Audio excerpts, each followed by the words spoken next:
Je suis maman, donc je ne suis pas professionnelle, ni médecin, ni chercheur.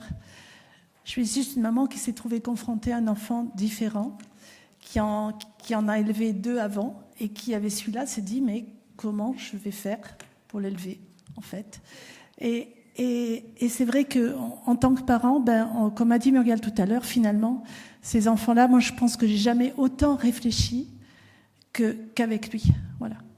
Que pour l'aider à passer des caps, et tout ça m'a mené à travailler, et voilà. Donc je suis aussi présidente d'une association PACA qui s'appelle La Part, Association Prévention Autisme Recherche, qui fait un certain nombre de choses dans le monde du médico-social, des CESA, des unités d'enseignement, et qui fait aussi, qui a un réseau associatif. C'est dans ce réseau associatif que je vais vous montrer ce qui se passe un petit peu. Voilà. Alors, je suis partie, en fait, d'une phrase qui n'est pas de moi, mais qui est de Catherine. Et à l'université, Catherine Barthélémy, à l'université d'Automne, elle a conclu en disant « sortons de nos paillasses ».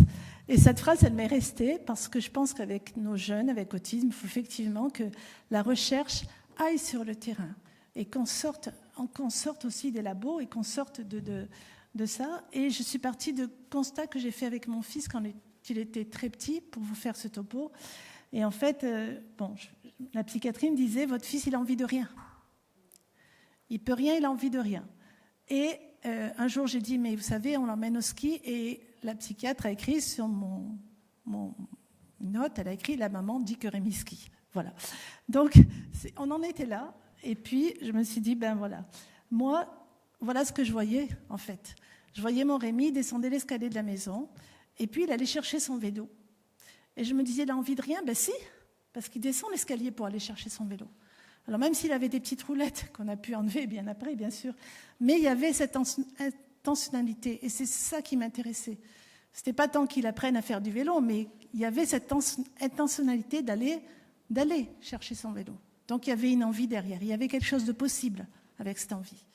Et puis on l'a emmené au ski, et là il s'est développé plein de choses.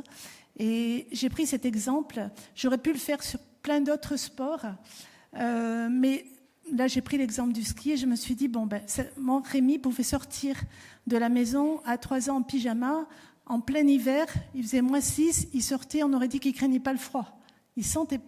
J'avais l'impression qu'il ne sentait pas le froid. Petit à petit, quand on est allé au ski, il a accepté de mettre des lunettes, chose que ce n'était pas possible, des lunettes de soleil, le bonnet, les gants, et ce qui était magnifique, c'est que lui qui n'avait pas cette notion de froid, il s'est mis à se mettre ses gants et son bonnet seul.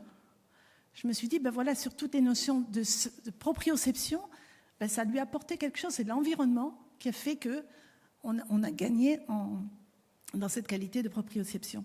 Ensuite, sur tout ce qui était extérieur à lui, ces informations extéroceptives qui venaient d'extérieur, en fait, jamais une seule fois, il a bousculé un enfant en étant sur ses skis. Alors, comme disait, il ne fait pas attention quand il marche dans la rue, il se cogne aux gens. Jamais une seule fois, il a bousculé quelqu'un. Et je me disais, il apprend à traiter l'information entre lui, le monde extérieur, le mouvement par rapport au ski. Et il apprend à traiter cette interaction entre soi et l'environnement. Et puis après, il y avait le travail sur le choix. On me disait, il ne sait pas pointer les images. Oui, mais moi, quand on skiait, il me montrait les pistes où il voulait aller. Et notamment une petite piste où il y avait des petites bosses comme ça. Et il était ravi d'aller sauter sur ces bosses. J'imagine que ça lui procurait un plaisir immense. Mais du coup, il me montrait la piste où il voulait aller. Et je me disais, il ne pointe pas l'image. Alors peut-être qu'il n'y a pas un intérêt, peut-être qu'il n'a pas compris, en fait, pour qu'on lui demande de pointer cette image. Peut-être qu'il y a quelque chose qui est dans la consigne qui ne passe pas. Mais là, en tous les cas, il est capable de me montrer quelque chose. Voilà. Donc ça m'intéressait beaucoup, tout ça. Après, il y avait l'imitation, et quand j'ai vu qu'il s'intéressait à ce sport, je me suis adressée à une monitrice qui m'a aidée. Et puis elle m'a dit, avec lui, je n'apprends pas le ski comme je fais avec les autres enfants du cours. Je travaille juste sur l'imitation et les sensations. Et oui, du coup, il était capable d'imiter, il était capable, alors que je m'évertuais à le faire imiter à la maison. Et petit à petit, on a aussi gagné énormément en imitation grâce au travail sur le ski. Et enfin, le travail sur l'autonomie, puisqu'il est arrivé un moment où je n'avais plus la force de le tenir entre mes jambes au tire-fesses. Et je l'ai mis sur le tire-fesses toute seule. Je courais à côté jusqu'en haut. Et puis finalement, il a fait tout ça tout seul. Et on a gagné énormément d'autonomie. Et je me dis, voilà, ce sport qui était le ski. Ça a été un vecteur d'apprentissage énorme. Et je me suis un jour préoccupée de faire cette analyse sur tous les sports que j'avais mis en pratique avec lui. Et le gain, dans chaque sport, il y avait un gain par rapport au déficit de l'autisme. On gagnait quelque chose à chaque fois. Donc ça me semblait vraiment intéressant de travailler avec cet outil. Voilà, du coup je me suis dit, le sport, vraiment il s'inscrit dans une approche écologique des apprentissages, c'est-à-dire qu'on est vraiment sur le terrain. On travaille plein de domaines, l'imitation, la cognition, les fonctions exécutives, la communication, comme on a vu. Et malgré tout ce qu'ils ont comme difficultés cognitives, sensorielles, émotionnelles aussi, et là, émotionnelles, j'ai un exemple à vous raconter, puisque, voilà, en tant que maman, vous allez voir, on a un réseau de sport adapté, et il y avait une jeune fille qui arrivait au niveau d'une voie d'escalade. Elle disait je veux descendre, je veux descendre, je veux descendre. Et jamais elle nous disait j'ai peur. Bon, on le voyait parce qu'il y avait des signes qui montraient qu'elle avait peur. Et petit à petit, j'ai dit aux enseignants en sport adapté, la peur, ça ne se voit pas que sur un visage, on ressent des choses. Et dites-lui qu'elle a peur, demandez-lui si elle a peur. Cette jeune fille, le jour où elle a pu dire j'ai peur, elle est montée en haut de la voie. Voilà. Alors c'est peut-être une coïncidence, mais en tous les cas, le jour où elle exprimait sa peur, elle a grimpé jusqu'en haut. Comme si ça l'avait libérée d'exprimer son ressenti. Pas seulement sur un visage, sur une photo, mais vraiment de percevoir ce qu'elle avait à l'intérieur et ce qu'elle ressentait. Voilà, alors même si on a chez nos enfants avec autisme des manques de vitesse dans la prise d'information, le manque d'anticipation, de planification, la marche sur la pointe des pieds pour beaucoup, des stéréotypies aussi qui peuvent interférer le mouvement, des anomalies de posture, de l'hypertonie ou de l'hypotonie, ça peut entraîner effectivement une maladresse du geste. Mais c'est souvent ce que je dis aussi aux enseignants. Est-ce qu'on vise ça ? Est-ce qu'on vise que le geste soit extrêmement bien fait ? Alors tous les parents me comprennent bien sûr, mais non, c'est pas ça qu'on vise. On vise qu'il y ait une intention, qu'il y ait une prise de décision, qu'il y ait un geste, même s'il est approximatif pour communiquer, vous allez voir après. Et ça me semblait très très important aussi. Et puis on sait très bien que dans l'autisme, l'incoordination motrice, c'est pas la règle pour tous les enfants avec autisme. Voilà, puis il y a aussi cette notion-là, je vous en ai un petit peu parlé par rapport au ski, mais cette notion d'affordance, c'est-à-dire que parfois, l'environnement dans lequel on se trouve, je ne vais pas lire toute la diapo, mais c'est grâce à l'environnement que l'enfant va apprendre sans qu'il y ait l'interférence d'un apprentissage obligatoire. Vous voyez ? Et c'est ce couplage perception-action dont parlait Rémi tout à l'heure, sans situation d'apprentissage ou de guidage, mais c'est l'environnement lui-même qui va permettre ça, et tout à l'heure je vous montrerai des vidéos.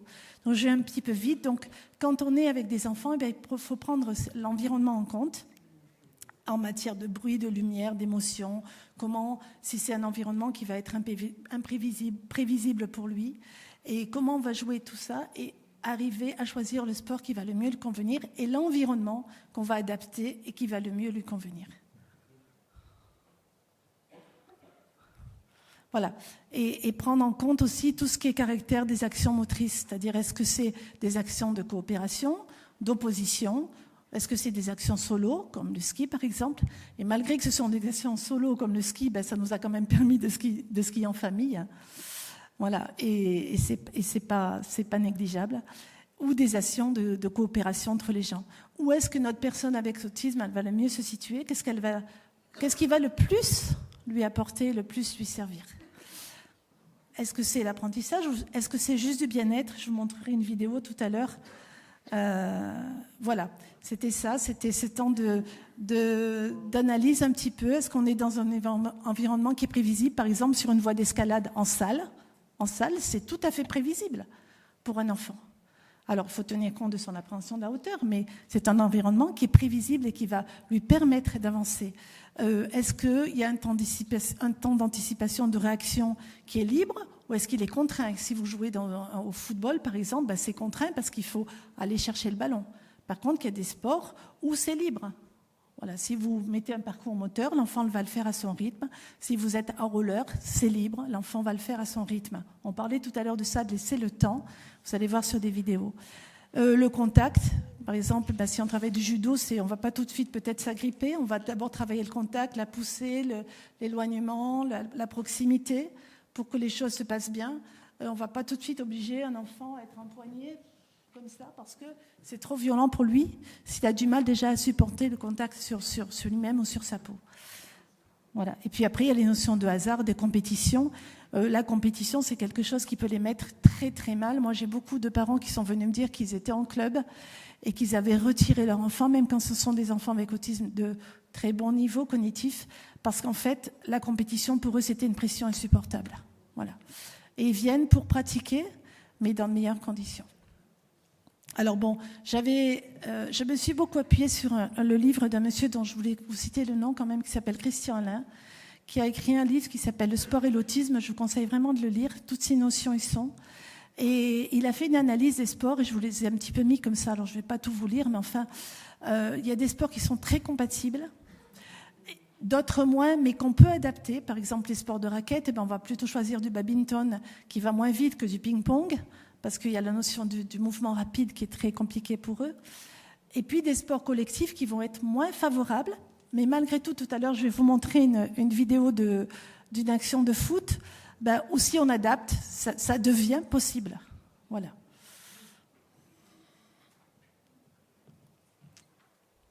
Pareil, très compatible, on a aussi la danse, l'équitation, on en a parlé, tout ce qui est parcours de motricité, les sports de glisse, donc le roller, trottinette, ski, et puis les arts martiaux. Pourquoi les arts martiaux? Parce que dans les arts martiaux, il y a des rituels. Il y a des rituels moi je connais moins bien, mais quand on commence les séances, quand on finit les séances, et ces rituels, ça peut très bien convenir à un enfant avec autisme. Voilà. Si, pareil, on adapte l'environnement, on adapte le nombre de personnes dans la salle, voilà. Je ne suis pas, pour les sports en tous les cas, une pro de l'inclusion, on va dire. Enfin, je ne prendrai pas l'inclusion à tout prix. Je préfère une pratique, il me semble, qui s'ancre dans la durée, plutôt que d'aller forcément inclure un jeune dans un club.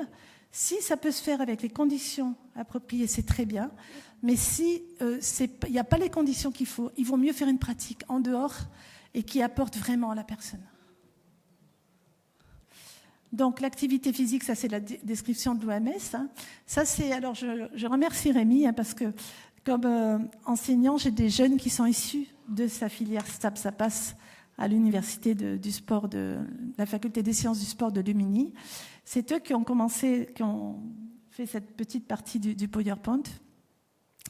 Donc voilà, ils différencient l'activité physique, le sport qui est une activité physique où il peut y avoir de la compétition, et enfin l'APA.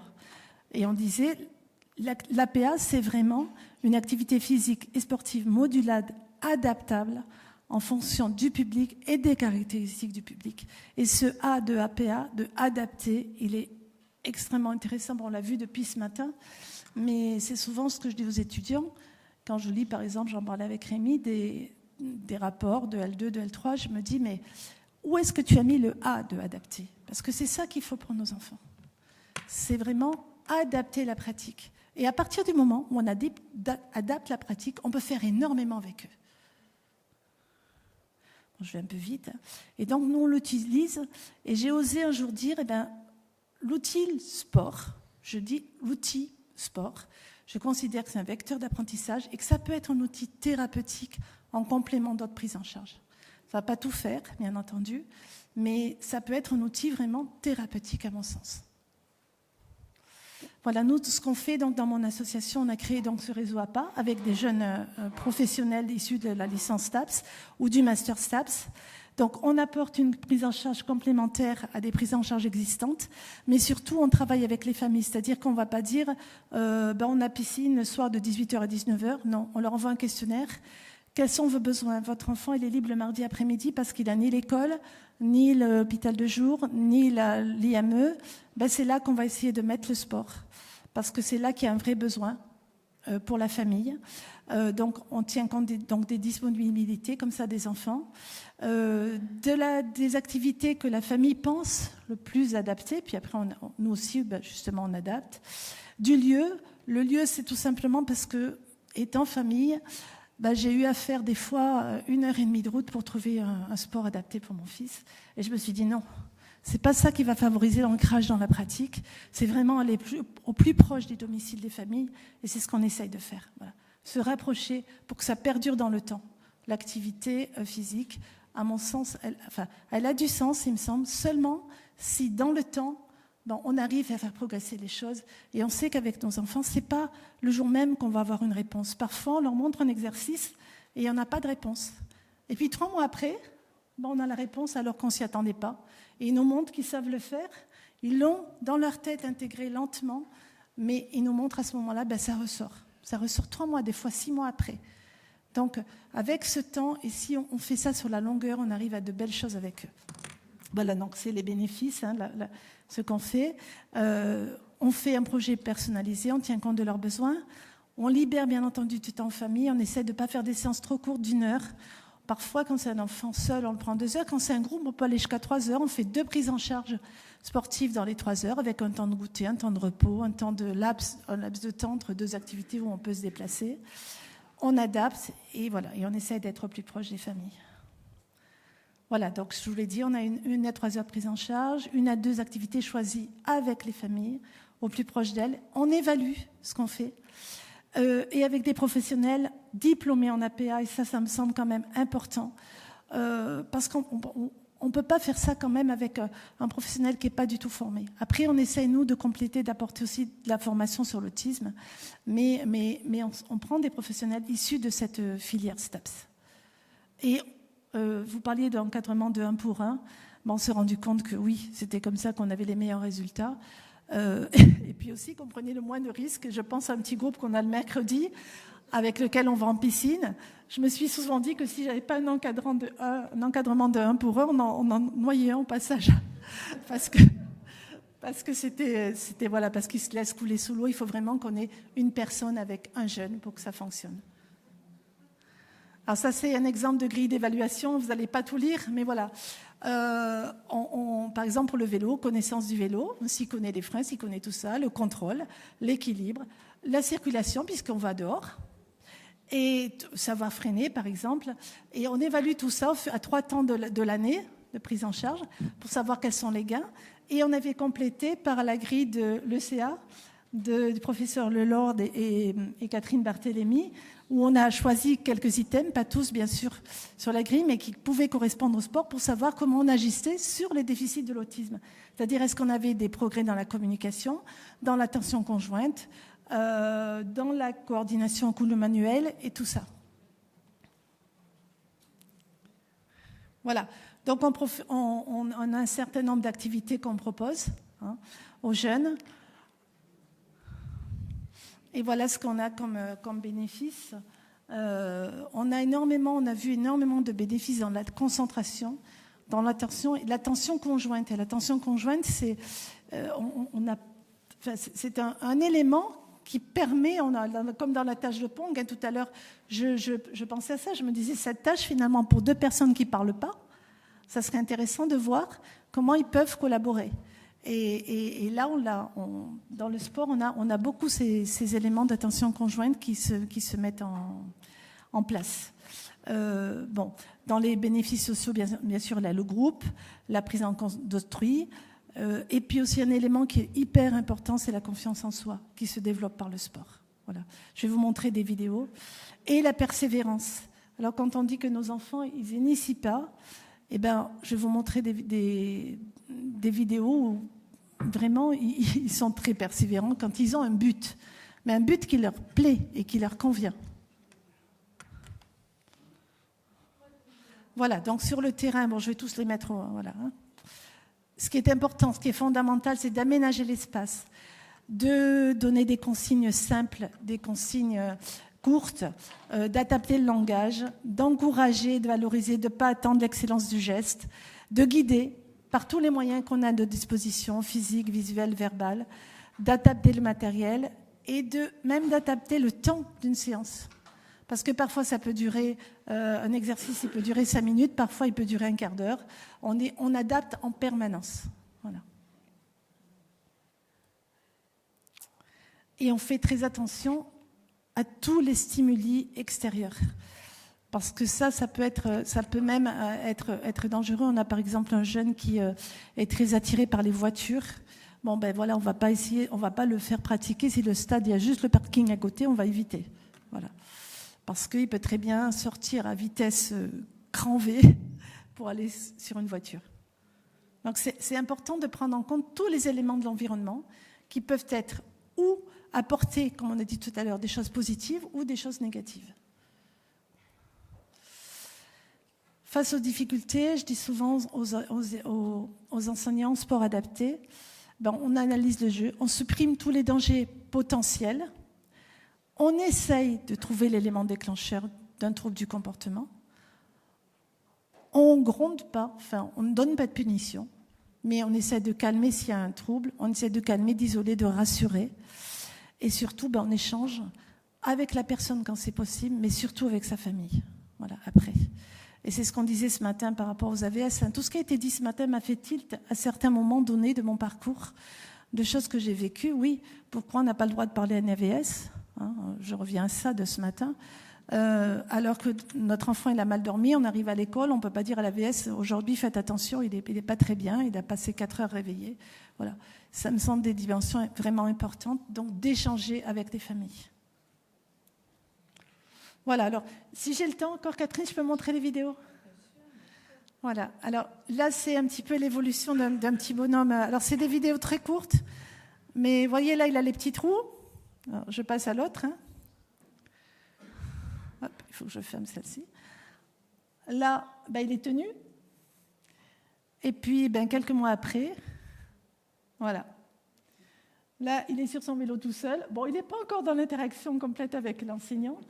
Mais voilà, il commence à faire sa vie, on a envie d'aller plus loin que le parcours. Et voilà, et c'est intéressant.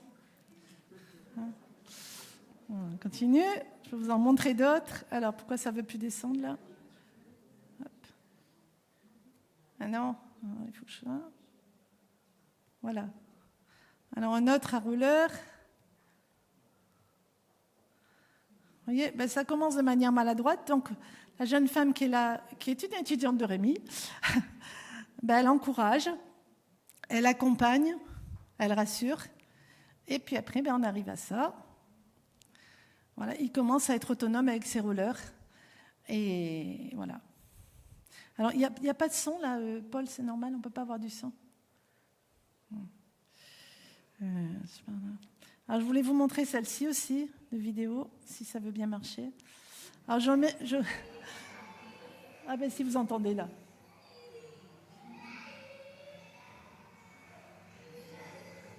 Alors là, on a fait voilà. Alors là, on a fait une séance d'escalade, et à la fin de la séance d'escalade, ils étaient bien fatigués. Et on a fait ça. Et alors là, c'était des éclats de rire, et c'était un peu la récompense de la séance d'escalade, en fait. Mais ils étaient vraiment heureux tous les deux. C'est deux frères tous les deux atteints d'autisme. Je continue. 1, 2, 3, hop. Alors voilà, quand on n'a pas de mur d'escalade, on peut faire de l'escalade au sol. Et on travaille la coordination oculo-manuelle, les pieds et les mains. Vous voyez, il ne faut pas énormément de matériel pour arriver à coordonner et à faire des choses qui sont intéressantes pour eux. Ça paraît rien, mais c'est énorme, ça. Voilà. Ou dans l'herbe. Et puis, ce qui est intéressant, c'est qu'il va loin, loin, loin chercher les éléments. Vous voyez, là, regardez, hop, voilà. Il va loin, il a vraiment l'intention d'aller les chercher. Il a bien compris ce qu'on attendait de lui. Voilà. Et c'était intéressant. Hop, j'en ai encore d'autres à vous montrer. Alors, les compétences transverses quand on fait du sport, c'est aussi qu'on apprend à changer une roue, on apprend à gonfler le pneu, on apprend... Ah, pardon. Oups. Ah. Non, ça se fait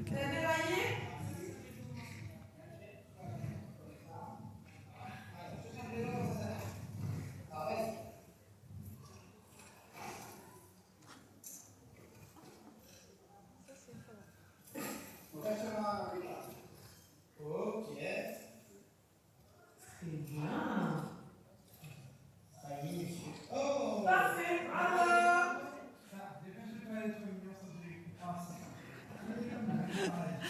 Voilà. Donc, c'est aussi ça les compétences transverses. Hein. Quand on a un vélo, il faut savoir s'en occuper. Et donc, on leur apprend ça aussi. Hein. Voilà. Donc après, ils sont hyper contents. Ils ont fait tout un circuit en voiture, en vélo, pour aller jusqu'à Gardanne. Voilà. On réussit aussi à leur faire des choses compliquées hein, sur des chemins caillouteux. Et là, on ne peut plus avoir le vélo comme ça. On sait qu'on doit le pousser. Ils s'adaptent à l'environnement. Là, je voulais vous montrer des petites vidéos de... Bon, vous avez vu que nos enseignants en sport, ils sont dynamiques. Hein. Voilà. Il y a celle-ci aussi. Alors, on travaille l'équilibre.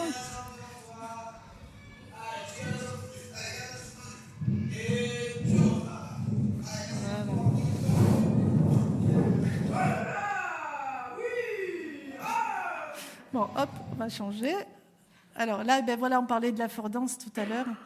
Voilà, là, il utilise l'environnement. Hein. C'est lui qui a trouvé la petite pente. Hein.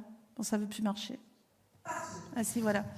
C'est lui qui a repéré la petite pente, cet enfant-là. Voilà, donc on l'accompagne sur la pente. Mais la pente, on ne l'avait pas prévue dans la séance. Hein. Elle est arrivée là, et voilà. Et celle-ci. Voilà. Là, commencer à suivre un parcours avec son vélo. Ce qui n'était pas du tout évident parce que ce petit bonhomme-là, à peu près, on va dire 5-6 mois avant, il ne savait pas faire de vélo. Hein. Voilà. Hop, je crois qu'il faut que je les repasse. Voilà. Celle-là, elle est intéressante aussi, alors je vous la montre. On parlait de coopération tout à l'heure, vous allez voir, c'est possible à vélo aussi.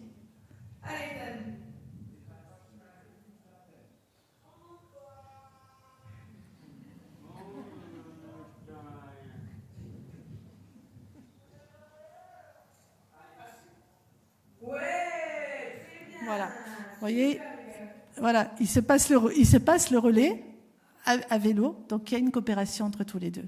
Voilà. Et là, on est avec un groupe de jeunes, alors d'un femme. Et la première année, on n'a pas pu les sortir vraiment. Et là, maintenant, on est sur les chemins avec eux, dans la plaine d'un village.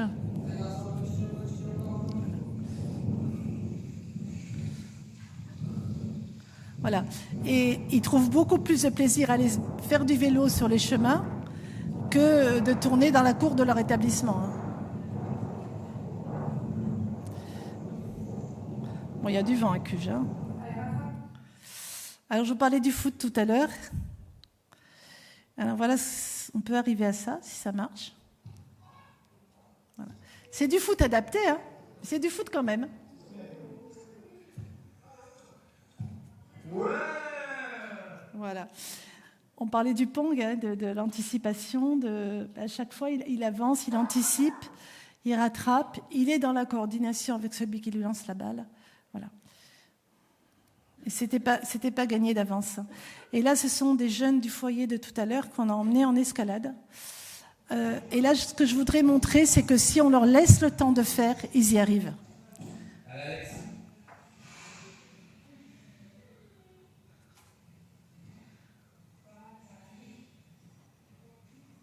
Allez, juste en haut.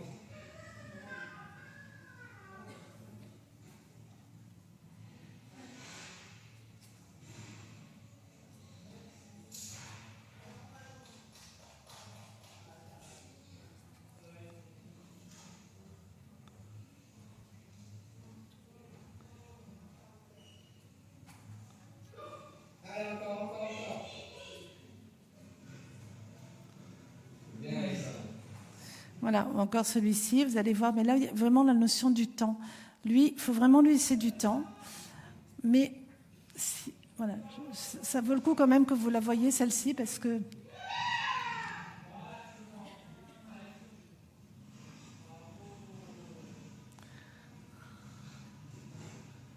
Vas-y, Léo, monte le pied à gauche.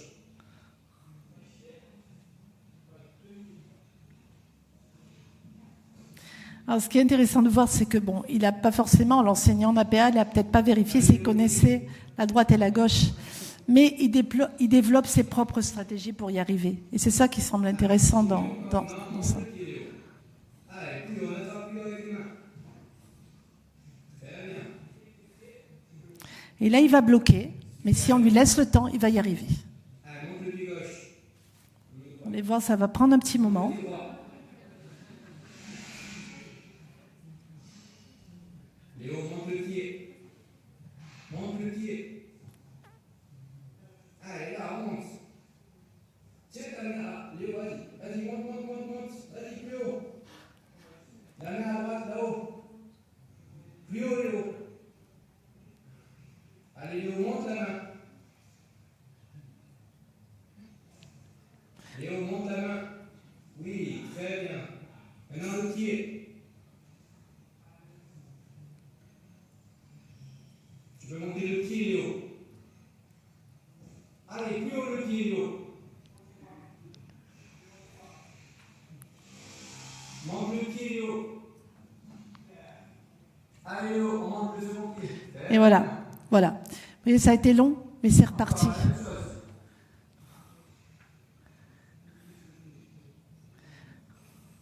Allez, monte le pied. Super, Léo. Très bien, Léo. Voilà. Bien, Léo. Voilà. Et j'avais envie de dire, vraiment, donnons-leur le temps de faire. Si on leur donne le temps de faire, ils nous montrent qu'ils peuvent y arriver. Voilà. Et ça, c'est vraiment important, je pense. Mais dans tous les domaines, que ce soit au sport ou pour faire habiller un enfant, par exemple, ben, il ne faut pas faire à sa place. Il faut leur donner le temps de percevoir, de prendre conscience de l'environnement. Voilà. J'ai presque fini. Je vais juste vous montrer celle-ci. Alors, avec ceux qui grimpent mieux, hein, mais voilà, qui arrivent en haut des murs d'escalade. Et c'est juste pour vous montrer la notion de plaisir qu'ils ont.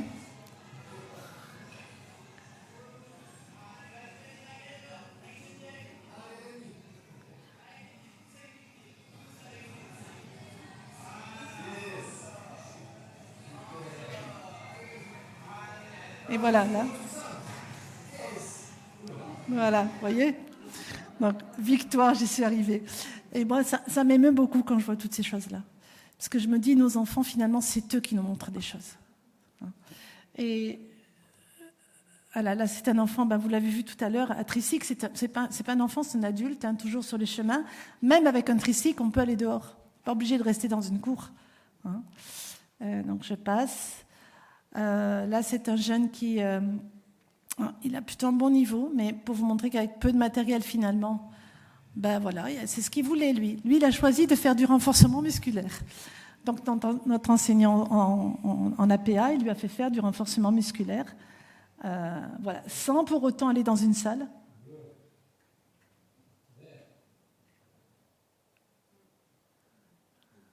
Voilà, avec des pompes, hein.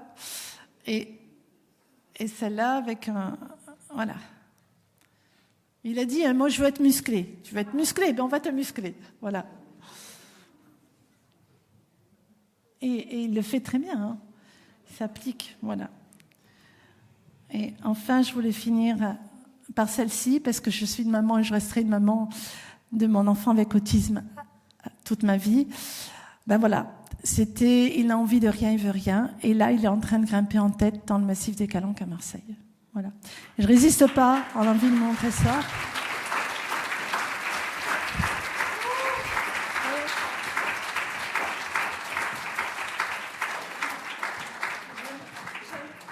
J'aime beaucoup le rayon de soleil qui est là et j'espère que tous les parents d'enfants avec autisme qui sont là garderont toujours ce rayon de soleil dans leur cœur. Voilà.